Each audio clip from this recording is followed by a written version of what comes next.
Hello guys, welcome back to my channel. ഇന്നൊരു പുതിയൊരു വിശേഷമാണ് കേട്ടോ. ഞങ്ങളുടെ വീട്ടിലെ ബോഗൺവില്ല പൂത്തിട്ടുണ്ട്. ബോഗൺവില്ല അല്ലെങ്കിൽ കടലാസെടി എന്നൊക്കെ നമ്മളൊക്കെ പറയത്തില്ല. പണ്ടൊക്കെ കടലാസെടി നമ്മളൊക്കെ പറയാറുള്ളത്. ഇപ്പോഴാണ് ഈ ബോഗൺവില്ല എന്ന് എല്ലാവരും പറയുന്നത്. അപ്പോൾ നമ്മുടെ വീട്ടിൽ ഇത് പൂത്തിട്ടുണ്ട്. എല്ലാ കൊല്ലം ഒരുപാട് പൂക്കൾ ഉണ്ടാവുന്ന കാര്യം എന്ന് പറഞ്ഞു കഴിഞ്ഞാൽ നമ്മൾ ഈ വെട്ടിവിടാം. ഈ തണുപ്പ് സീസൺ അങ്ങോട്ട് പാതിയായി ചൂടടിക്കുന്ന സമയത്ത് നമ്മൾ ഇത് വെട്ടിവിടാറുണ്ടായിരുന്നു. അപ്പോഴാണ് സാറിന് ഇത് പൂക്കാറുള്ളത്. നല്ല വെയിൽ സമയത്താണ് ഇത് പൂക്കുന്നത്. ഇത്തവണ നമ്മൾ വെട്ടിവിടാത്തതുകൊണ്ടൊന്നും അധികം പൂക്കളൊന്നും ഉണ്ടായിട്ടില്ല. ഇത് തന്നെ 2-3 കളറാണ്. ഒരു ചെടിയിൽ തന്നെ 2-3 കളർ നമ്മൾ ബഡ് ചെയ്ത് തന്നെ വെച്ചിട്ടുണ്ട്. ഓരോ ചെടികളായിട്ട് മേടിച്ചിട്ട് വന്നിട്ട് ഞാൻ തന്നെ ഇവിടെ ബഡ് ചെയ്താണ്. ഇതെല്ലാം 2-3 കളറാണ്. ഒരു മരത്തെ തന്നെ 2-3 കളറുകളുണ്ട് കേട്ടോ.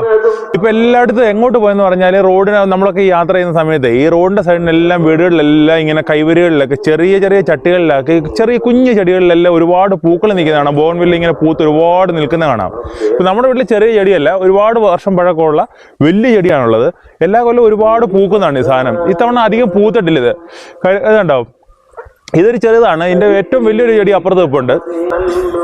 അപ്പൊ ഈ മരത്തിൽ തന്നെ ഒരു 3 വെറൈറ്റി കളറുണ്ട്. വെള്ളയുണ്ട്, പിന്നെ ചുവപ്പുണ്ട്, പിങ്ക് ഉണ്ട്, നല്ല 2-3-4 കളറുകളുണ്ട്. പക്ഷേ ഇത്തവണ എല്ലാം കൂടെ അങ്ങ് പൂത്തില്ല. ആയി വരുന്നതേ ഉള്ളൂ. ഇനിയിപ്പം കാലക്രമേണ ഇത് പൂക്കുമോന്ന് എനിക്ക് അറിയത്തില്ല. അവിടെ ഇവിടെയൊക്കെ ഇലയുടെ തുമ്പായിട്ട് നമ്മൾ വെട്ടിവിട്ടില്ലല്ലോ, അതുകൊണ്ടാണെന്ന് എനിക്ക് തോന്നുന്നു അധികം പൂ ഉണ്ടായില്ല.